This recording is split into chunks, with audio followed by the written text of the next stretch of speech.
Президент России Владимир Путин выступил с сенсационным заявлением. Я не знаю, специально ли он это сказал, либо он случайно допустил определенную утечку. Еще раз напомню, что в данный период времени я работаю над своей новой художественной книгой, которая посвящена полностью исследованию проблемы того самого вируса, который испортил нам жизнь, возможно, впервые за все эти века. И вот в ходе этого исследования появляются интересные моменты. Заявление Путина – один из таких интересных моментов. Что он сказал?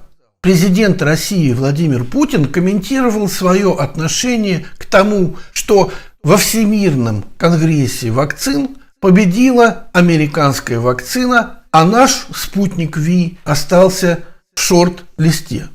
Это, в общем-то, неплохо, вроде бы, но смысл в том, что президент России, который, естественно, всеми силами старается способствовать продвижению именно нашей российской вакцины, он аналогичное продвижение с американской стороны прокомментировал так. Будет понятно только лет через 10 после многолетнего применения и анализа результатов. Мол, американские вакцины все еще сырые и непонятно, на какой базе они были сделаны. По отношению к нашим вакцинам, которые, естественно, лучше, чем американские, он сообщил, что как раз наши платформы для этих вакцин применялись десятилетиями. Таким образом, вот в этих фразах есть определенный намек, что американцы с нуля делают вакцины по отношению к сегодняшнему вирусу, а наши делают на определенной десятилетней, минимум десятилетней платформе к тому же самому вирусу. Это может трактоваться таким образом, что у нас уже существовала такая платформа. Собственно, об этом я и говорил в своих ранних прошлогодних роликах, когда обсуждал тот самый коронавирус и говорил, что его открытие приходится на 65-й год 20 века. Это совершенно никакая не новая вещь. Она всегда была и всегда хорошо была исследована. В своей книге, посвященной этому вирусу, я веду исследования из глубин XIX века, когда сложились те самые представления о том самом вирусе и когда наука разделилась надвое. Одна часть науки говорила, что вирус – это несуществующий объект зоо- или биосистем, а вторая часть науки утверждала, что вирус – это не живое существо, но оно находится на границе между живыми и мертвыми. Вот такая мифологическая концепция была и принята в последующие времена. Очень было интересно послушать одного из блогеров, который занимался исследованиями той самой испанки, на которую нам сегодня предлагают оглядываться. И он интересную вещь сообщил, что испанка всем известна, это раз. Второе, что о том, что она выкосила миллионы людей, писалось в испанских газетах, это два. И он решил проверить эти самые газеты, на которые все время происходила ссылка. В этих газетах он не нашел ни одного упоминания об испанке. Естественно, всегда возникает вопрос, что же это такое испанка?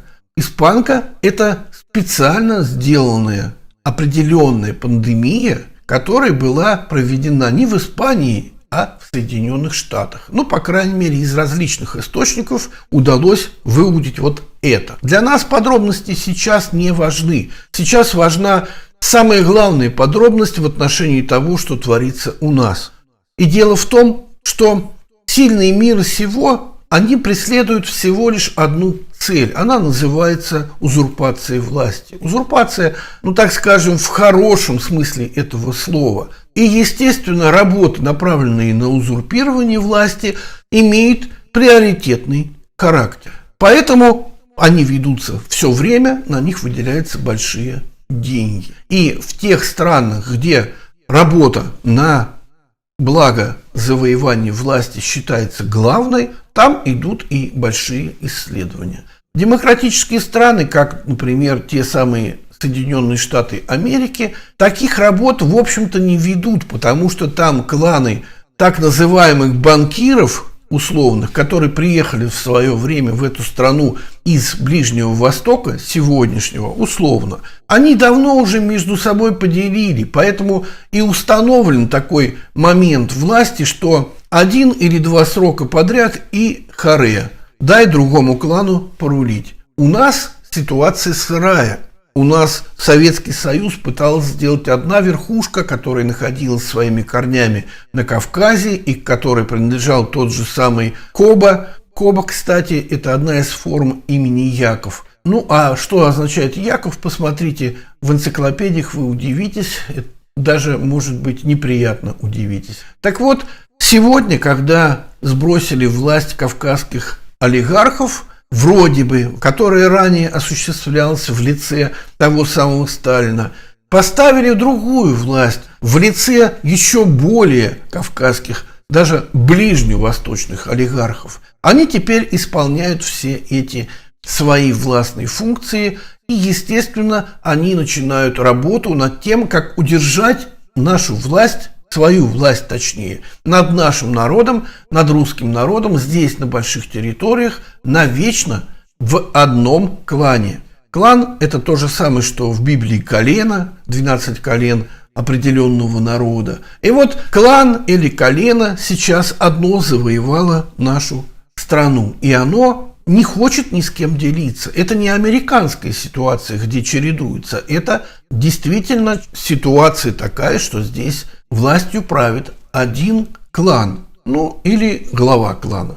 Так вот, возникают такие вопросы и в других странах на разной основе. И самое главное, что вся вот эта кипучая пена власти, она в результате поднимается настолько высоко и настолько как бы мощно, что на ее самой большой верхушке уже проявляется другая система власти, которую мы сегодня знаем под названием глобальная власть. Глобал, еще раз говорю, это вовсе не наш мир и вовсе не глобус, как некоторые думают, как я раньше думал. Глобал, слово глобал происходит от слова глоб, которое переводится как вера, религия. Поэтому сферический глобус – это форма Земли, в которую следует веровать, верить, но не знать. То есть Земля может быть любой другой, а верить надо в глобус. И вот таким образом сегодня делается глобальное государство. Государство религиозное, государство верующих. Вы, наверное, заметили, что в мире постепенно побеждают те самые религии, которые пришли нам из одной обители Ближнего Востока. Они насаживаются как свои родные для всех народов, и с помощью этих религий народы все оккупируются теми самыми ближневосточными правителями. Ну, а правителям, в свою очередь, нужно выдавать какой-то такой результат, который позволял бы закрепить их нынешнюю власть на века, либо на долгий период, и который позволял бы нам не сомневаться в их царственной власти. Такое было, кстати, в России в период правления Романовых. Эти немцы пришли из современной Германии, назвались немцами, а народ услышал, что это слово «русские», и они стали русскими царями, хотя на самом деле являлись императорами Германии и были просто оккупационной администрацией, не более того. Выкачивали из нашей страны все и тащили себе в дом, а наши деды и прадеды становились крепостными крестьянами, то есть рабами. Вот что они сделали. А сейчас, я смотрю, наша уже светская власть все время проталкивает идею какого-то расстрела. Везде до этого висели щиты, что, мол, люди русские, покайтесь, вы же убили своего царя. Да он нам не царь, он кровопиец. И он был такой, и его все эти братья, которые сегодня остались, тоже такими же и остаются. И еще с царского дома Романовых Россия должна потребовать себе определенные контрибуции, потому что известно, что та же королева Елизавета II и ее дом английский, они присвоили себе очень много российского золота.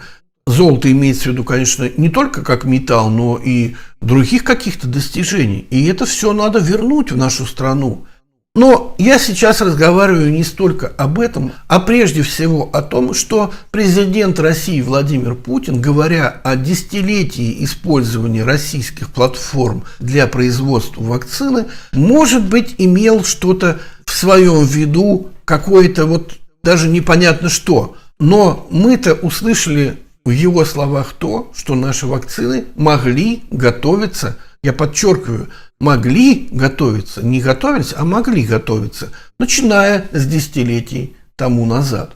То, что, естественно, эта база была глубже, как говорит нам сегодняшняя наука, уже в периоды всяких испанок и каких-то других гриппов прокалывались люди определенными вакцинами, то есть все это уже было. Но вот это десятилетие последнее, то есть получается с 2010 года до 2020 года, оно было каким-то особенным. И, судя по заявлению Путина, можно предполагать, что спецслужбы знали о приближающейся проблеме биологического характера, готовились к ней заранее. И тогда, если это правильная система, и тогда нам следует по-другому смотреть на всю эту биологическую катавасию, которая произошла в течение предыдущего года.